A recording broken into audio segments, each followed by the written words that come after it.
할렐루야. 네.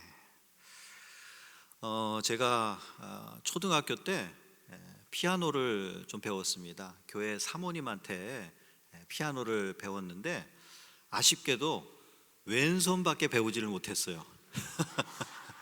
왼손 조금 연습하다가 말았어요.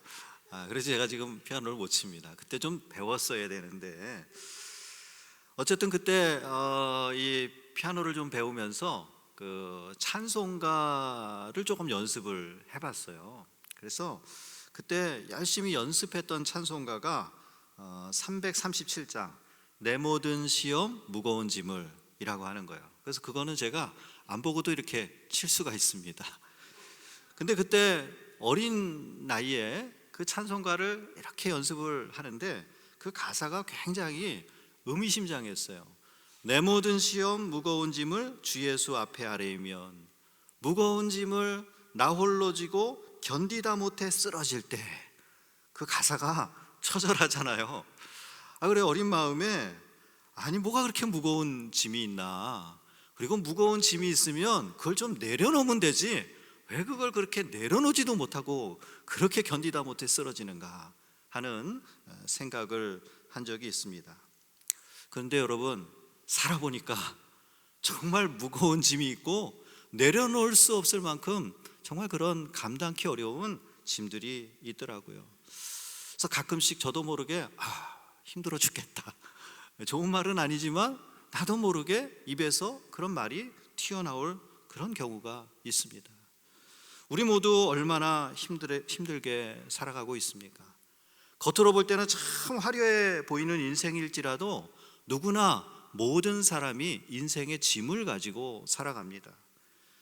때로는 그게 얼마나 힘든지 돈 많은 재벌도 자기 스스로 그것을 견디다 못해서 스스로 목숨을 끊기도 하고요, 화려한 인생을 사는 것 같은 연예인도 그렇고 또 심지어 대통령도 스스로 목숨을 끊기도 하더라고요.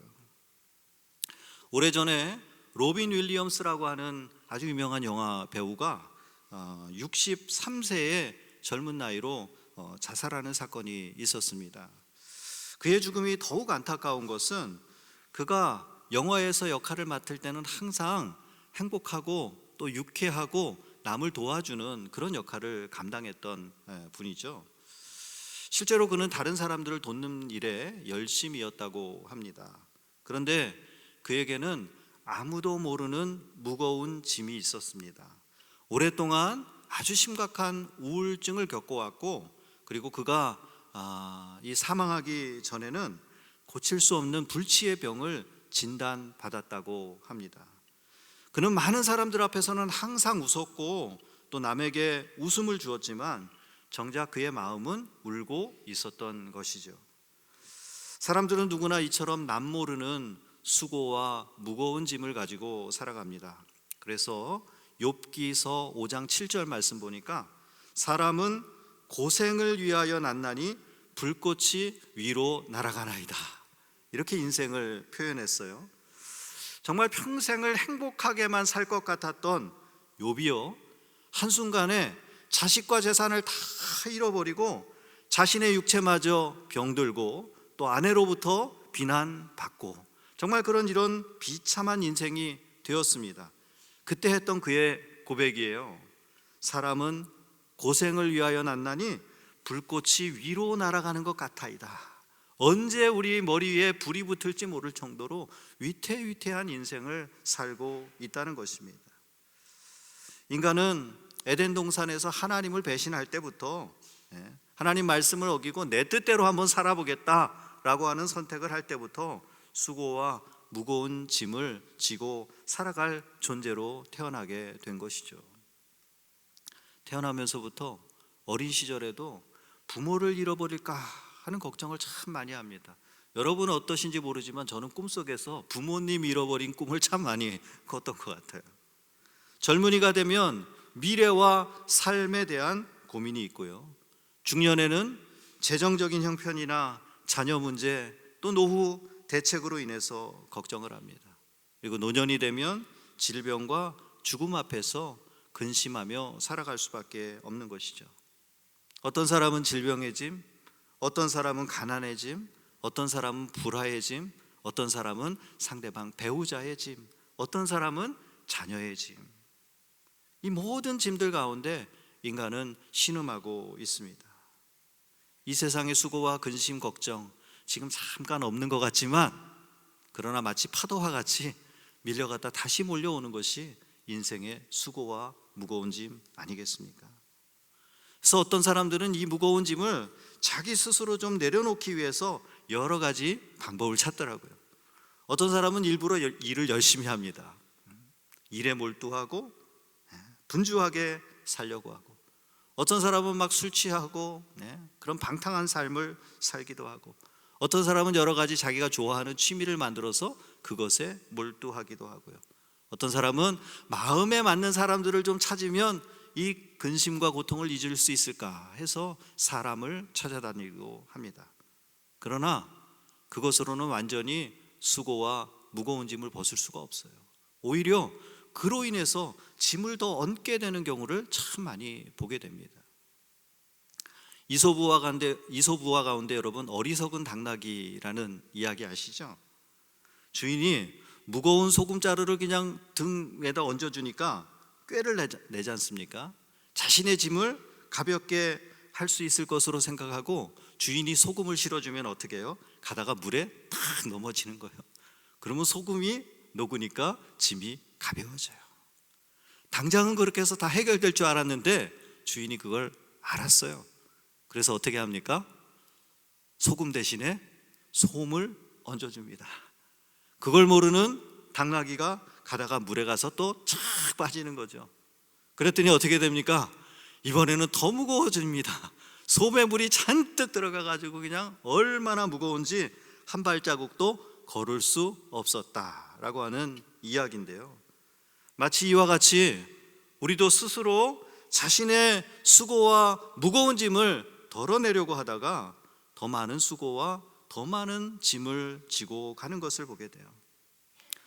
어떤 분이요, 자기가 스트레스가 너무 심하니까 그것 좀 풀어보려고 그냥 우연찮게 재미로 카지노에 장남 사와서 가끔씩 다니다가 결국 거기 빠져가지고 가정도 풍비박산나고 재정의 상태도 난리가 나고 아주 인생이 망가지는 경우를 본 적이 있습니다. 오늘 성경은 우리에게 이러한 인생의 수고와 무거운 짐을 완전히 내려놓을 수 있는 가장 확실한 방법을 오늘 우리에게 말씀해 주고 계십니다. 저는 오늘 여러분에게 수고와 무거운 짐을 내려놓고 앞으로 여러분 인생 살아가면서 마지막 그 순간까지, 하나님이 부르시는 그 순간까지 가볍고 기쁜 마음으로 살아갈 수 있는 최고의 방법을 여러분들에게 함께 나누고자 합니다. 첫 번째로, 어린아이와 같이 예수님께로 나오십시오. 오늘 28절 말씀 보니까 수고하고 무거운 짐진 자들아 다 내게로 오라, 내가 너희를 쉬게 하리라. 예수님의 초청입니다. 여러분, 누가, 어떤 사람이요 지금 내 수고와 모든 짐을 가지고 오면은 다 쉴 수 있게 해주겠다, 이게 복음 아닙니까? 예수님께서 복음으로 우리를 초청하시는 거예요.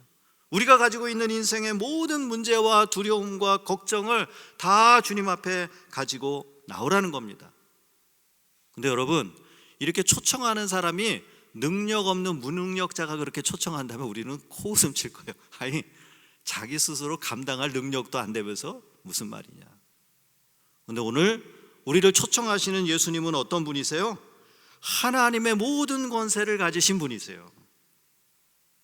하나님의 아들. 27절에 보니까 예수님은 하나님을 아버지라 부르시고 하나님 아버지께서 모든 그 권세를 나에게 주셨다라고 말씀합니다. 하나님의 권세를 가지신 그 예수 그리스도께서 지금 우리를 초청하고 계십니다. 이 초청에 응하는 사람은 복된 사람이에요. 한마디로 수지 맞은 사람이에요. 그런데 안타까운 것은 모두를 초청하시는 이 예수님의 말씀이 아무에게나 들려지지 않고 아무나 오지 않는다라고 하는 사실이에요. 25절에 보면 그 이유가 나옵니다.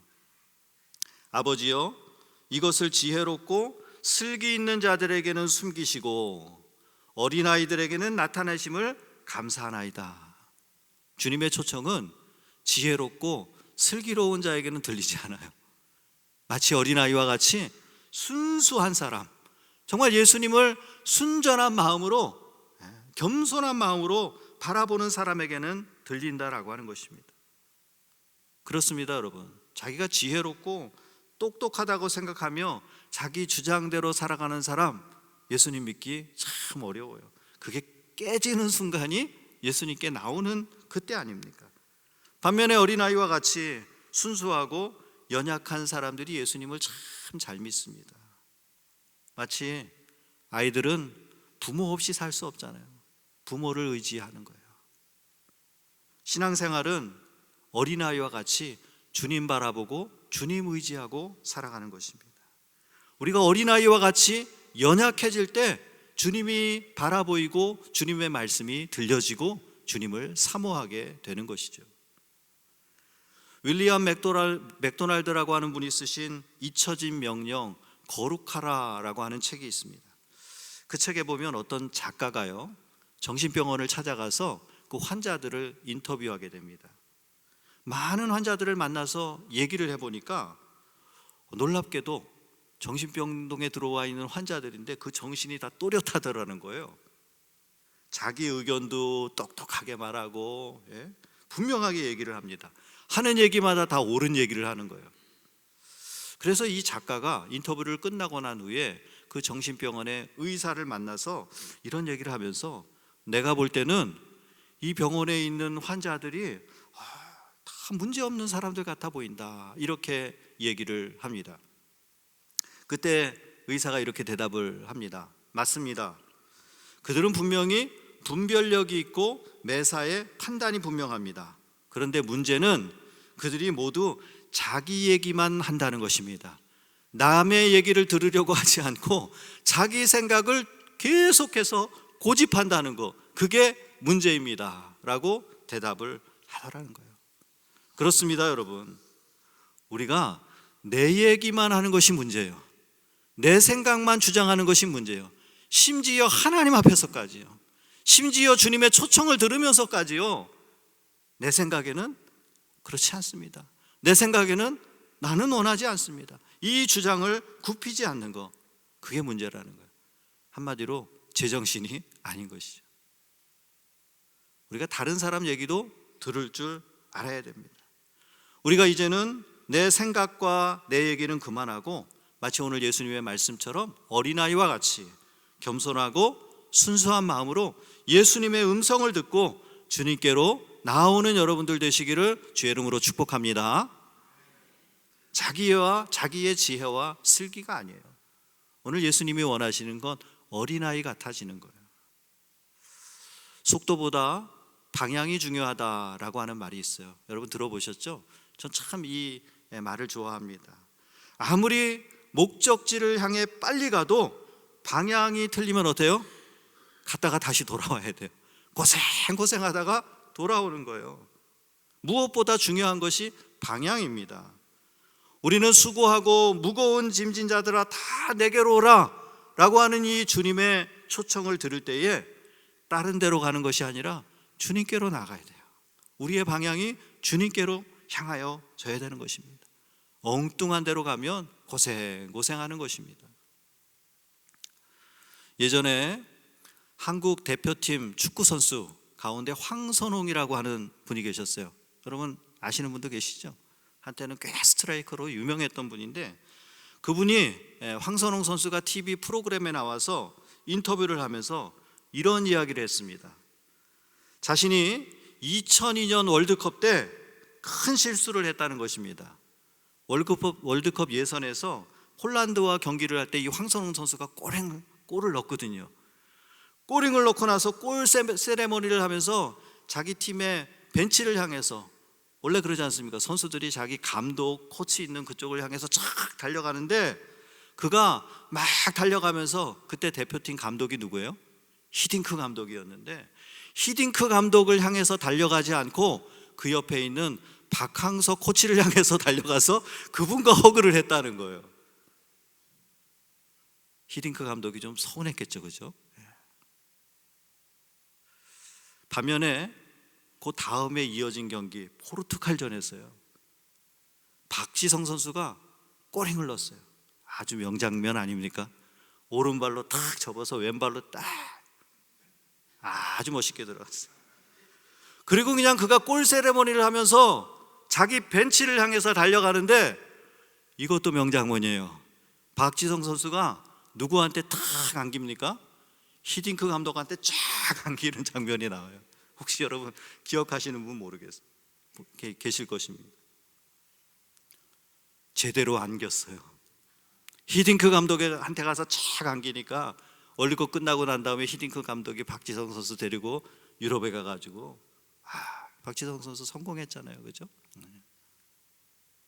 사랑하는 여러분, 우리도 주님께로 달려가야 돼요. 주님께로 가서 쫙 안겨야 돼요. 그게 여러분 최고입니다. 주님 바라보고 뛰어가는 여러분 되시기를 주의 이름으로 축복합니다. 예수님이 우리의 참 소망이시고 예수님이 우리의 참 생명이 되십니다. 그분께서 우리를 지금 쫙 손을 벌리시고 부르고 계세요. 진정한 쉼을 얻는 길은 오직 주님께로 나오는 길입니다. 세상의 헛된 길을 따라가려고 하지 마십시오. 내 모든 수고와 무거운 짐을 가지고 오직 주님께로 나와 주님 앞에 엎드려 기도하고 주님께 모든 것을 맡기는 여러분들 되시기를 주의 이름으로 축복합니다. 두 번째로, 예수님과 함께 멍에를 메고 배워야 합니다. 오늘 예수님께서 내가 너희를 쉬게 하리라 이렇게 말씀하시니까 이제 난 다 끝났다, 주님께 다 맡겨놓고 나는 이제 할 거 없네, 이게 아니라는 거예요. 29절 말씀을 보니까 나는 마음이 온유하고 겸손하니 어떻게 해요? 나의 멍에를 메고 내게 배우라, 예수님께서 말씀하십니다. 여기서 멍에라고 하는 단어, 헬라어를 보니까 지고스라고 하는 단어인데요, 연합이라고 하는 뜻이에요. 멍에가 뭡니까? 이 앞에 소와 쟁기를 연결하는 거잖아요. 연합시켜주는 거예요. 또한 당시에 이스라엘에서는 밭을 갈 때 두 마리의 소를 항상 이렇게 연결시켜서 일을 시켰다고 합니다. 소 한 마리가 아니라 두 마리를 일을 시키는데 그때 원칙이 있답니다. 둘 다 어른 소, 노련한 소가 아니라 한 마리는 경력 많고 힘세고 일 잘하는 어른 소, 그리고 한 마리는 연약하고 아직 해본 적이 없는, 경험이 없는 어린 소를 같이 한 파트너로 만들어서 한 팀이 되게 한다는 거예요. 그러면 어떻게 하겠습니까? 이 어린 소는 이 일 잘하는 어른 소와 함께 멍에를 함께 메고 일하면서 쉽게 또 배워가는 것이죠. 이와 마찬가지로 우리도 예수님께 나와서 주님과 함께 동행하며 주님의 마음과 삶을 배우는 삶을 살아가는 거예요. 믿음은 그냥 내가 믿는다라고 하는 이 고백으로만 끝나는 것이 아닙니다. 주님과 함께 연합하여 주님과 함께 멍에를 메고 주님으로부터 배우는 삶을 살아가는 것입니다. 특별히 오늘 말씀처럼 주님의 온유와 겸손을 배워야 돼요. 주님의 온유와 겸손의 멍에를 우리가 함께 배우고 살아가는 것이죠. 19세기 말에 성경학자 가운데 제임스 모펫이라고 하는 아주 유명한 분이 계셨습니다. 이분이 그 당시에 일을 굉장히 많이 했다 그래요. 지금도 스코틀랜드에 가면 그의 집에 그것이 남아 있는데 거기 가면 책상이 3개가 있다고 합니다. 그는 항상 일이 많아서 책상이 3개가 있었는데요, 책상 한 군데 위에는 성경 번역을 하느라고 성경과 번역하는 이 원고들이 놓여져 있었고, 또 한 책상 위에는 그가 한참 집필 중인 논문이 놓여져 있었고요, 또 3번째 책상 위에는 그가 취미 삼아 쓰고 있는 탐정소설 원고가 놓여져 있었다고 합니다. 근데 그가 일을 많이 하는데 그의 피로 해소법이 참 특별했다고 합니다. 그는 일하다가 너무 힘들면 한 책상에서 다른 책상으로 옮겨 앉았다고 해요. 그리고 또 한 책상에서 일을 한참 하다가 힘들면 또 다른 책상으로 옮겨 앉는 거예요. 새 책상을 계속해서 번갈아 가면서 옮겨 앉는 것입니다. 굉장히 지혜로운 방법이 아닐 수 없습니다. 우리가 그냥 쉰다고 해서만 편한 것이 아닙니다. 일과 대상을 바꿈으로써 마음의 평안을 얻고 힘을 얻을 때가 있다는 것이죠. 우리 예수님도 그러셨어요. 예수님이 얼마나 사역이 분주하셨습니까? 굉장히 바쁘셨잖아요. 하시는 일이 굉장히 많았습니다. 하나님 나라를 가르치시고 복음을 전파하시고 병든 자를 고치시고 눌린 자를 자유케 하시는 이 놀라운 사역들을 참 열심히 하셨는데, 동시에 어떻게 하셨어요? 시간을 내서 하나님과 1대1로 대면하며 하나님 앞에 기도하는 시간 가지셨어요. 찬송하며 아버지 하나님과 교제하는 시간 가지셨다는 거예요. 그 바쁜 현장에 머무는 것뿐만 아니라 때로는 한적한 곳으로 가셔서 주님과 교제하는, 아버지 하나님과 교제하는 시간을 가지셨어요. 우리가 날마다 세상 일만 가지고 정신없이 내 힘을 소모하면 나중에는 허탈감에 빠져가지고요, 마음의 피곤함을 이길 수가 없습니다. 내가 왜 사나? 여러분, 그럴 때 어떻게 해야 됩니까? 책상을 바꿔야 돼요. 어떤 책상이요? 지혜로운 사람은 예수님처럼 피곤하고 힘들고 짐이 무거울 때마다 책상을 바꿔서 자리를 옮겨 앉아요. 어디의 자리로요? 예배의 자리로, 기도의 자리로, 말씀의 자리로 옮겨 앉는 것입니다. 하나님께 기도하고 찬송하고 말씀 읽고 새로운 힘을 얻어서 감사와 기쁨으로 살아갈 수 있는 것이죠. 사랑하는 성도 여러분, 믿음의 삶은 예수님께로 나와서 예수님과 함께 멍에를 메고 예수님을 배우며 그분을 닮아 살아가는 것입니다. 내 힘이 아니라 주님께서 인도하시는 대로 맡기고 그분을 닮아서 예수님의 심장으로, 예수님의 마음으로 예수님이 하셨던 모습을 닮아가는 것이죠. 예수 안에 기쁨이 있고 예수 안에 생명이 있습니다. 우리 인생이 피곤하고 힘들고 문제가 해결되지 않는 이유가 무엇입니까? 혼자 하려고 하기 때문이에요. 왜 한국말에 독고다이라는 말이 있어요? 표준어로는 독불장군. 우리 신앙생활에 독불장군 되지 마십시오. 주님과 함께 하십시오. 주님에게 배우십시오. 너희는 마음에 근심하지 말라. 하나님을 믿으니 또 나를 믿으라. 우리 예수님 믿어야 돼요. 예수님의 그 마음, 예수님의 사랑, 예수님의 삶의 모습 그대로 배우면 우리가 마음의 평안과 쉼을 얻을 수가 있는 것입니다. 특별히 무엇보다 여러분, 온유와 겸손을 배우시기를 주의 이름으로 축복합니다. 온유하고 겸손한 사람은 인생이 행복합니다. 여러분 살아보셔서 아시잖아요. 온유하고 겸손하게 살면 참 인생이 기쁘고 행복해요. 왜요? 온유한 사람은 누가 뭐라고 해도, 누가 어떻게 나에게 행동해도 쉽게 흥분하지 않아요. 저 사람이 왜 그러나? 그럴 만한 이유가 있을 거야. 오히려 상대방을 불쌍히 여기며 주님의 마음으로 오히려 그를 위해서 기도해 주게 되잖아요. 그 마음에 분노가 생기지 않아요. 겸손한 사람은 여러분 스트레스 받지 않습니다.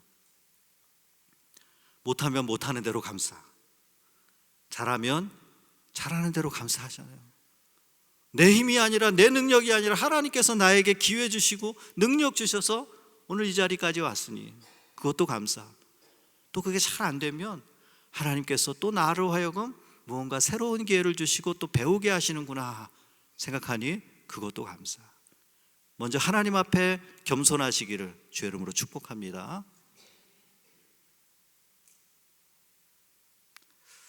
그래서 앞으로 우리 은혜예비 성도님들 모두가 정말 예수님 앞으로 와서 더 가까이 와서 주님과 함께 멍에를 메고 주님과 함께 배우면서 성장하는 성숙한 신앙인들이 되셨으면 좋겠어요.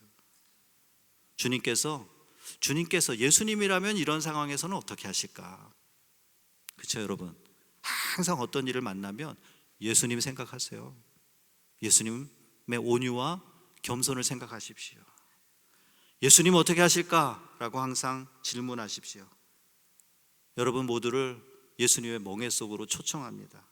30절 말씀, 이는 내 멍에는 쉽고 내 짐은 가벼움이라. 이제는 나 혼자가 아니라 주님의 멍에를 메고 주님과 함께 살아가는 여러분 되시기를 주의 이름으로 축복합니다. 이제 말씀을 마치려고 합니다. 어떤 선교사님이 아프리카의 정글로 들어가는 중에 갑자기 소나기가 쏟아져서 물이 확 불어났습니다.